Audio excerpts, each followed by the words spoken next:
Welcome back to Cooking with Cheli. I hope everyone's having an amazing day and you are ready to cook with me. Let's go. Today I'm going to show you how to make this amazing mouth-watering Jamaican curried goat. If you want to see how I put it all together, just keep on watching.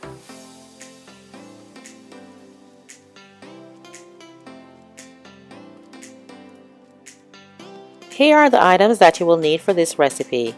First, I'm using my curry powder, and this is Better Pat Curry. This is my absolute favorite. Next, I'll be using garlic powder. I will also be using onion powder, some adobo or other seasoning salt of your choice. Be using some black pepper, some chopped garlic, 7 to 8 crushed pimento berries, and here I'm using a cup of my homemade green seasoning, and I've added just about a quarter of a Scotch bonnet pepper on top. And here I have 5 pounds of goat meat, and this is the leg portion. I'm just getting ready now to wash it with a little bit of vinegar. I'll also be adding some fresh lemon juice to it. And I'll just wash it, clean it up, and then when we come back, we'll be ready to get the seasonings in.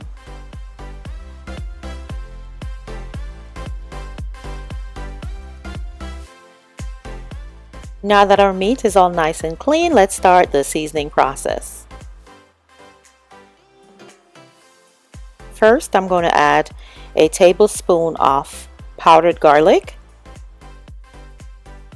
I'm also adding a tablespoon of onion powder,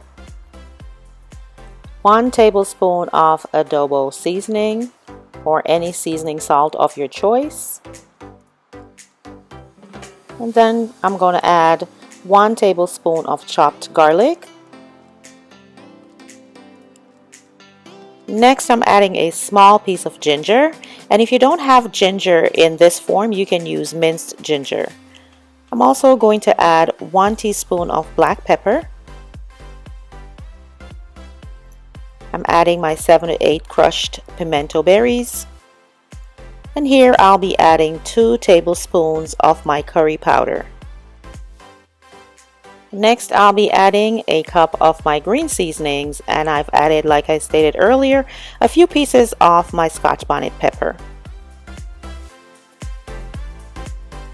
And now that we've added all our spices, let's get ready to mix it all together. Make sure, guys, that you are wearing a glove because the curry can stain your fingernails, as well as there is pepper, Scotch bonnet in this mix, so you want to make sure that you protect your hands at all times.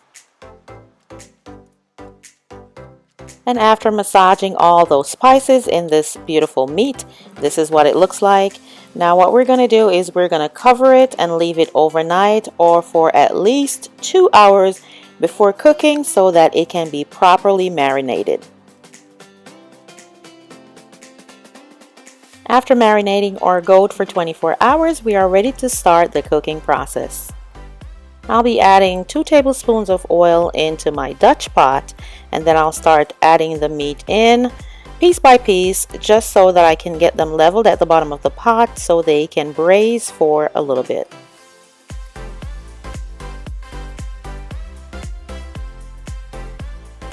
Once we have all our meat in the pot, we want to braise it about 5 minutes on each side.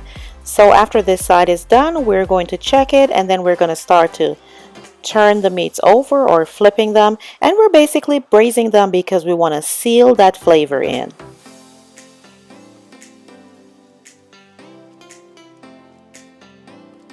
After we have braised our meat, the next thing we're going to do is we're going to add water to it, and we want to make sure that we have enough water to cover the meat. Now this process takes a little while. It's going to take us about 2 hours from start to finish. After adding our water, we just want to give it a quick stir, and then we're going to cover it and let it cook on medium heat for about 30 to 35 minutes, and then we're going to check back in.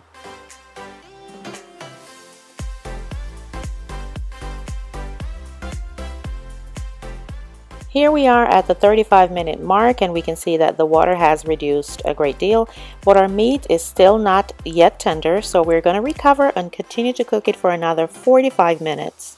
Keep adding water to ensure that it doesn't dry out. And here we are again, guys, about 40 to 45 minutes later, and you can see that it's coming along nicely. The meat is getting much more tender, and it is at that stage where it is coming close to the cooking point. So what we're going to do at this point is we are going to re-season and continue to cook until it's all the way tender. Here I have added 2 more cups of water, and I went ahead and just put the rest of that Scotch bonnet in because it wasn't hot. Now this is optional. This is up to you and how much heat you can take. Here I'm also going to add some scallions as well as some thyme. And guys, if you taste it and it needs more adobo, more seasoning salt or whatever, this is where you would add those things. Here is where you season to taste. And this is what it looks like, guys. After 30 more minutes, it looks amazing. The gravy is thickening. I'm just going to recover one last time for an additional 10 minutes because I like my gravy a little bit more thick.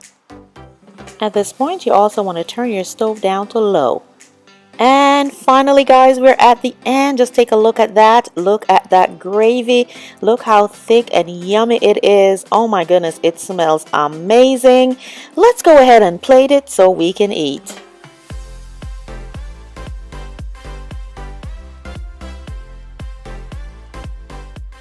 And today I am pairing my curried goat with some Jamaican rice and peas. I will leave an iCard as well as a link in the description box so you can check out that recipe.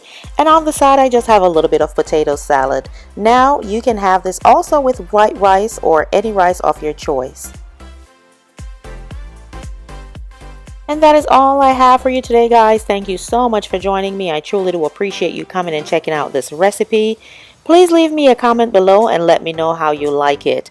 As well, I would love for you to join the Cooking with Cheli family by hitting the subscribe button below. And don't you forget to hit that notification bell. That way you are the first to know when I upload recipes such as this. Thanks again for joining, and until the next video, this is Cheli saying bye-bye.